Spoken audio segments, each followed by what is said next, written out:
오늘 Before and After라는 제목을 가지고 함께 말씀을 나누도록 하겠습니다. 코로나 팬데믹 이후에 사람들의 관심이 자신의 몸, 건강에 많이 쏠리게 되었다는 것을 우리는 잘 알고 있습니다. 특히 자세를 교정한다든지 통증을 제거한다든지 균형 잡힌 영양을 섭취한다는 등 건강관리에 있어서 굉장히 다변화되면서 새로운 흐름을 가지고 있는 것을 잘 알고 있습니다. 2022년도 코로나가 끝나가고 그 시점에서 가장 중요한 관심은 어떻게 스트레스를 해소할 것인가 라는 것이었는데요. 2025년에 오면서 체중 관리가 가장 큰 관심사로 부상하게 되었습니다. 특별히 2022년도보다는 무려 12%나 관심이 더 많아졌다 이렇게 이야기하면서 전 세대에 관심이 있는 것이 체중 관리였다라고 이렇게 기사를 보게 되었는데요. 여러분 체중 관리 잘하고 계시지요? 네, 웃음이 날 수밖에 없습니다. 네, 저희 집에서는요 야식을 먹을 때면 아이들의 눈치를 봅니다.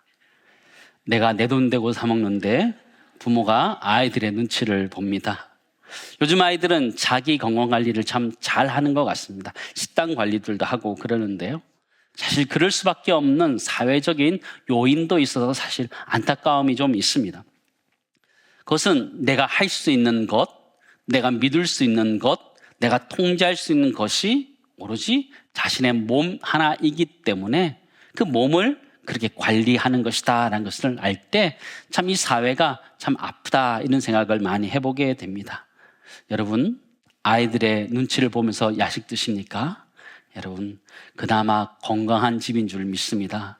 눈치 보지 않고 먹으면 건강에 좋지 않습니다. 네.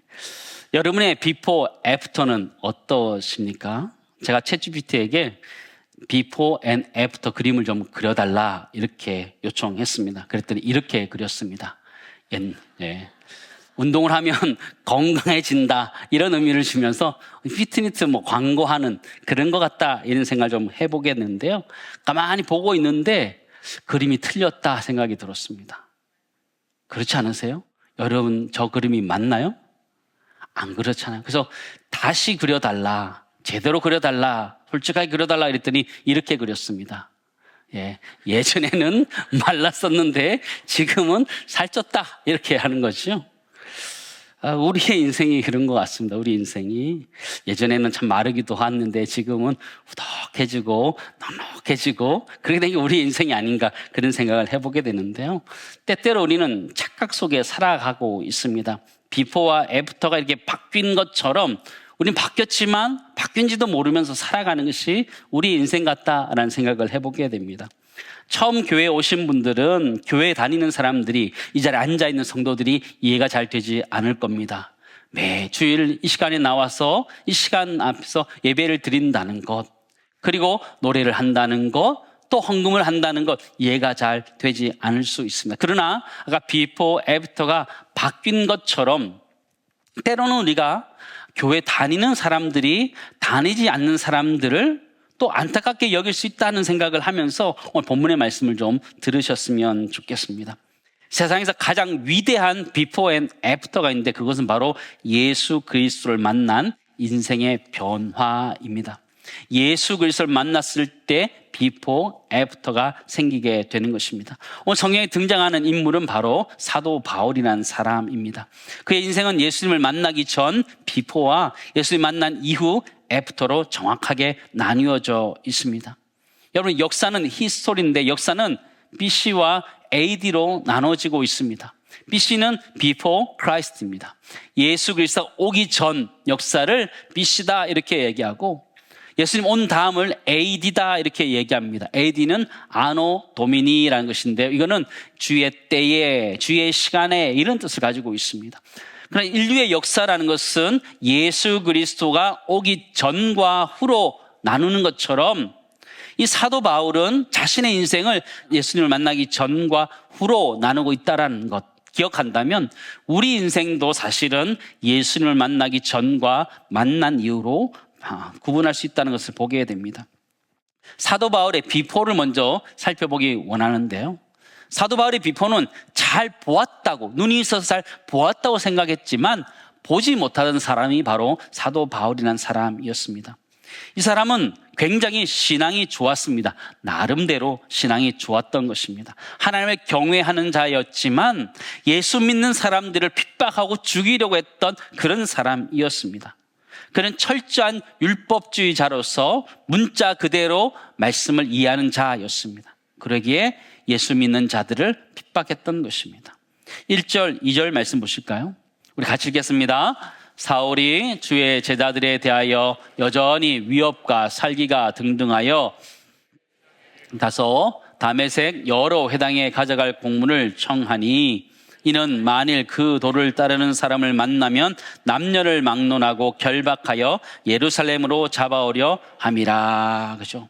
하나님을 믿는데 오늘 성경 표현을 보니까 위협과 살기가 등등하다 이렇게 표현하고 있습니다. 눈에 불을 켜고 살았던 사람인 것 같습니다. 예수 믿는 사람을 잡아 죽이기 위해서 그렇게 애썼던 사람이었습니다. 나름대로 하나님을 믿는다고 하지만 도리어 예수 믿는 사람들을 핍박하는 그런 자였던 것이죠. 그래 핍박하면서도 하나님의 심판을 자신이 대신한다 그런 생각으로 정당화했을 것이라 생각되어집니다. 그러던 그에게 전환점이 생기게 됩니다. 다메섹으로 가는 공문을 가지고 가는 가운데 큰 빛이 그를 에워싸게 되고 그때 음성을 듣게 됩니다. 충격이었습니다. 그래서 음성이 들리는데 사울아 사울아 내가 어찌하여 나를 박해하느냐라는 음성을 듣게 되고 나는 내가 박해하는 예수라라는 이야기를 듣고 그는 충격에 휩싸이게 됩니다. 그 이후 그는 눈이 멀어버리고 아무것도 할 수가 없었습니다. 사람에 끌려서 다메섹으로 들어갈 수밖에 없습니다. 거기까지 올 때는 의기양양하면서 왔습니다. 찰기등등하면서 왔습니다. 그러나 지금 아무것도 할 수 없는 그런 상황을 맞이한 것이었습니다. 성경에 보니까 그가 사흘 동안 보지도 못하고 먹지도 마시지도 아니하니라 이렇게 기록하고 있더라고요. 사도 바울이 얘기해서 그거는 너무나 충격적인 사건이었던 것이죠.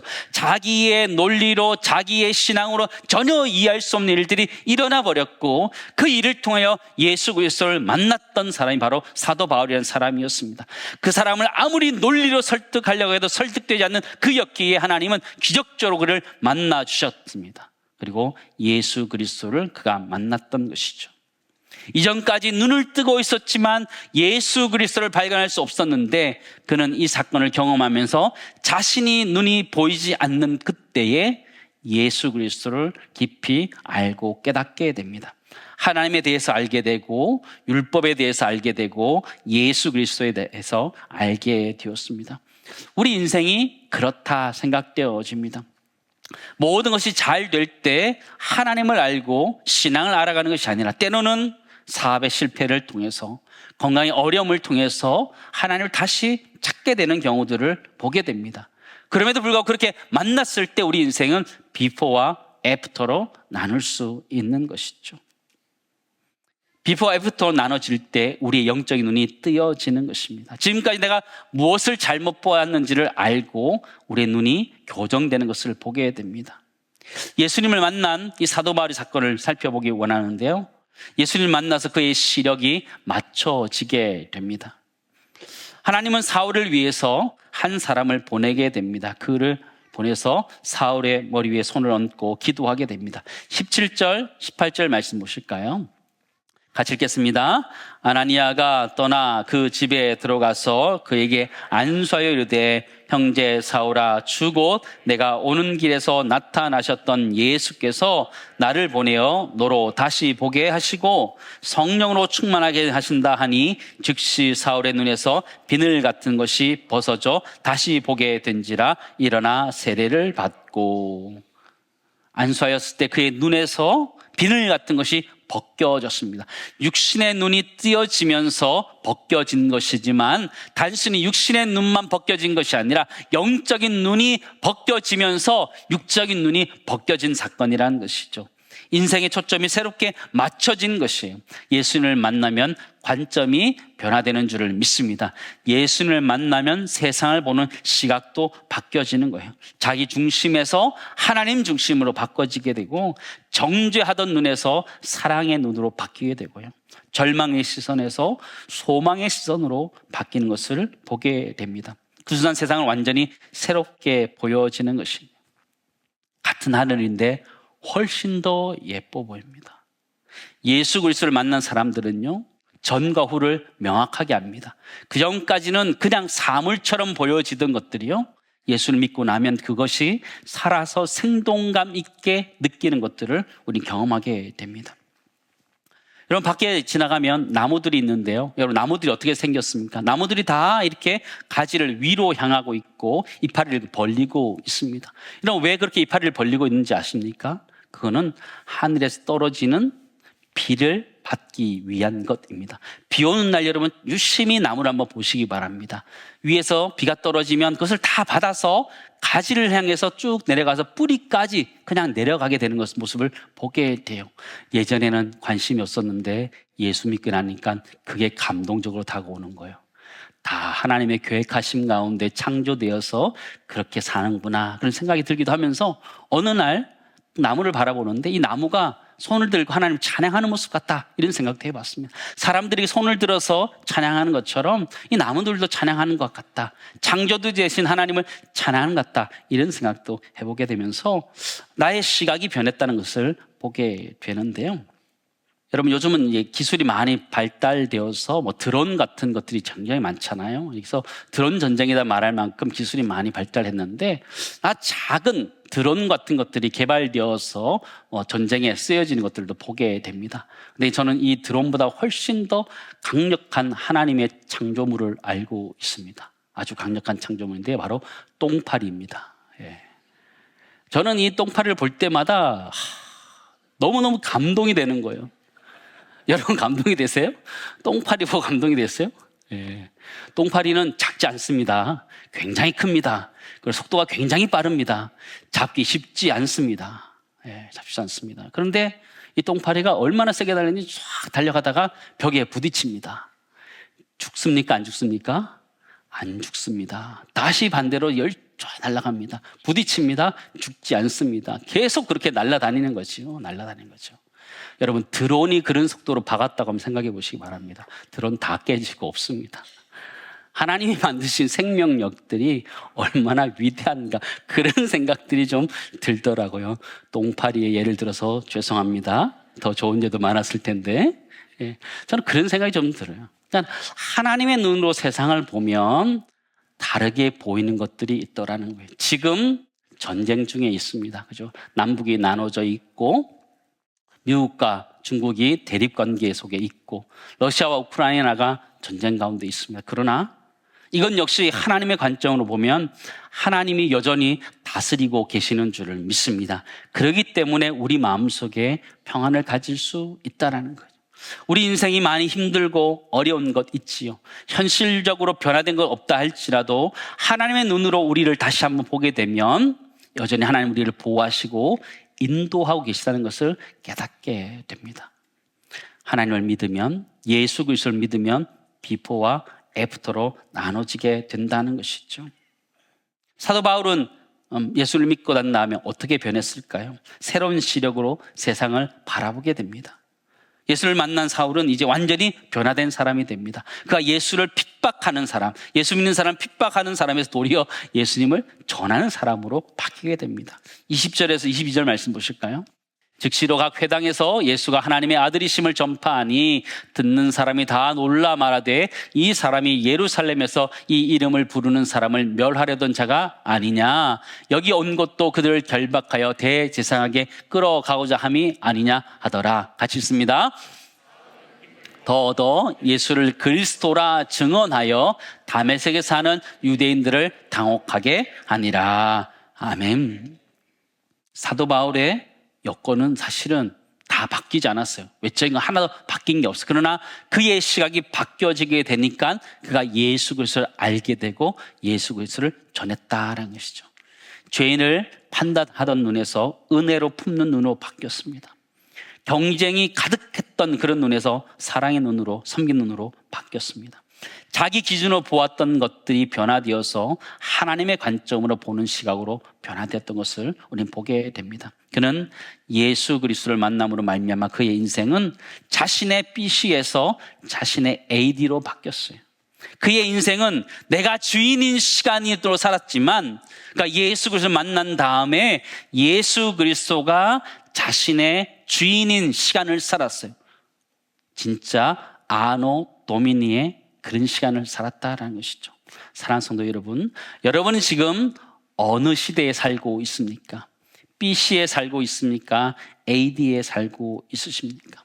우리 모두가 예수 그리스도를 진정으로 만남으로 말미암아 AD에 살 수 있기를 간절히 소망합니다. 이 AD는 아노 도미니입니다. 주님의 때에, 주님의 시간에 살아가는 것이죠. 주님을 인정하고 살아가는 것이지요. 주님 오늘도 우리에게 말씀하시는 거예요. 내가 내 눈의 비늘을 벗겨주겠다 말씀하시는 거죠. 그리고 내 인생의 초점을 새롭게 해주겠다 말씀하시는데, 우리 모두에게 그런 은혜가 있기를 간절히 소망합니다. 우리가 예수 그리스도를 만나면 이 세상이 달라 보이고 사람들이 달라 보이게 됩니다. 그렇게 속상하게 했던 남편이 조금 덜 속상하게 보입니다. 네, 많이 좋아지는 건 아니겠지만 조금 더 나아 보이기도 합니다. 예수 믿으면 관점이 조금씩 바뀌면서 진짜 하나님의 은혜를 체험하며 살 수 있습니다. 사랑하는 성도 여러분, 여러분에게 그런 은혜가 있기를 간절히 소망합니다. 예수 믿으면 행복합니다. 우리 여기 앉아있는 분들이 얼굴 표정이 별로 좋지 않아서 잘 믿지 않을지 모르겠지만 진짜 행복한 겁니다. 우리 믿는 사람들은 얼굴에 책임져야 됩니다. 내가 천국을 가지고 있고 예수 그리스도 안에서 내 인생이 인도함 받고 있다는 것에 대한 그 책임을 얼굴에서 느낄 수 있도록 우리 얼굴에 책임을 질 수 있기를 간절히 소망합니다. 진정한 행복이 예수 그리스도 안에 있다는 걸 기억하면서 그렇게 살아갈 수 있기를 간절히 소망합니다.